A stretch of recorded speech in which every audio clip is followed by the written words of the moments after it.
පසුගියදා අකුරේගොඩදී සිදු වූ බිහිසුණු ඝාතනයේ සියලු අපරාධකරුවන් මේ වන විට හඳුනාගෙන ඇති බව පොලිසිය සඳහන් කරනවා. එසේම මෙයට ආධාර අනුබල ලබා දුන් පුද්ගලයන් 4 දෙනෙකු මේ වන විටත් පොලිස් අත්අඩංගුවට පත් වී අවසන්.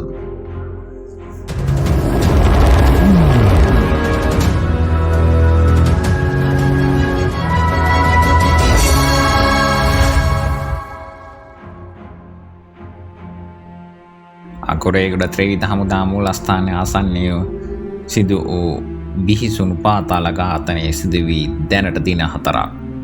මේ වන විට එහි සියලු සැකකරුවන් හඳුනා ගැනීමට පොලිසිය සමත් වී තිබෙන බවයි සඳහන් වන්නේ. මෙහි වෙඩික්කරුන්ට නවාතැන් පහසුකම් සැපයූ හා ගිනි අවි ප්‍රවාහනය කළ පුද්ගලයන් 2 දෙනෙකු අත්අඩංගුවට පත් වුණා. ඒ ඊයේ දිනේ ඔවුන්ගෙන් මේ වන විට ප්‍රශ්න කිරීම් සිදු කරගෙන යන අතර තොරතුරු රැසක් අනාවරණය වී තිබෙනවා. මෝදර නිපුණ හා ටුටුගේ මත්ද්‍රව්‍ය ජාලය මෙහෙවන මෙම අයියමලෝ 2 දෙනා සනෝජා කෝකිල යන වයස අවුරුදු 20 හා 27 වයස්වල පසුවන් බවයි සඳහන් වන්නේ. විදේශ අපරාධකරුවන්ගේ දැනුම් දීම මත කොට්ටාවේ ආයතනයකින් කුලී පදනම මත කාර් රථයක් ලබාගෙන ඇත්තේ මේට දවස් 7කට පෙර. එමෙම වෙඩි තැබීමේ කටයුතු සිදු කර ගැනීම සඳහා අනතුරුව එම රථයෙන් කොටිකාවත්තට ගොස් එහිදී ගිනි අවි රැගෙන එම ගිනි අවි වෙඩික්කරුවන්ට ලබා දීමට ඔවුන් ක්‍රියා කර තිබුණා. ඔවුන්ට අවශ්‍ය උපදෙස් ලැබුණේ එම විදේශයේ රැඳී සිටින අපරාධකරුවන් විසින්.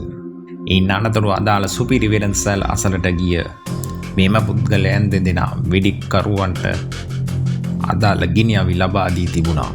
නීතිඥවරයාගේ වාහනය පිළිබඳ ඔත්තු බැලූ මේ 2 දෙනා එම තොරතුරු වෙඩික්කරුවන්ට ලබා දී ඇති බවයි පැවසෙන්නේ. එම වෙඩික්කරුවන් ඔවුන් ඝාතනය කර පලා යන අතර එම සහෝදරයින් 2 දෙනා පලා යන්නේ හෝකන්දර දෙසට. ඉන් අනතුරුව වෙඩික්කරුවන්ට ආයුධ ලබා දෙන ලද රථය පසුව සහභාගී පොලිසිය ඊයේ දිනේදී එම රථය අත්අඩංගුවට ගනු ලබනවා. ඒ මොවුන් 2 දෙනා සමගින් එම ඝාතනයට අවශ්‍ය සහාය ලබා ගැනීම සඳහා කුලී පදනම මතගත් එම කළු පැහැති කාර් රථය යලි එම ආයතනයට බාර දීමට යන විට ඔවුන් 2 දෙනා පොලිස් අත්අඩංගුවට පත් වුණේ. ඔවුන් 2 දෙනා ඉන් අනතුර වෙඩික්කරුවන් පිළිබඳව හෙළි කරන ලද අතර එක් වෙඩික්කරුවෙකු පන්නිපිටිය ප්‍රදේශයේ හෝටලයකට පැමිණ ඇත්තේ එම වෙඩි තැබීමට දින 3කට පෙර. අනිත් වෙඩික්කරු පැමිණ ඇත්තේ එම වෙඩි තැබීම සිදු වූ දින. වෙඩික්කරුවන් 2 දෙනා සඳහා ඔවුන්ට අවශ්‍ය අයිස් හා අනිත් අවශ්‍ය පහසුකම් ලබා දී තිබුණේ මෙම අයියමලෝ 2 දෙනා විසින්. එසේ මෙම අයියමලෝ 2 දෙනාට නවාතැන් පහසුකම් ලබා දුන් තවත් අයෙකුද මේ වන විට අත්අඩංගුවට පත්ව තිබෙනවා. මෝදර නිපුණ හා මල්වානේ ටුටු මෙම අයියමලෝ 2 දෙනා මෙහෙවා ඇති අතර මෙහි මහමොලකරු වන්නේ කරන්දනීය සුද්දානම් පාතාල නායකයයි. මේ වන විට මෙයට සම්බන්ධ සියලු දෙනා හඳුනාගෙන ඇති අතර සිව් දෙනෙක් දැනට අත්අඩංගුවට පත්ව තිබෙනවා.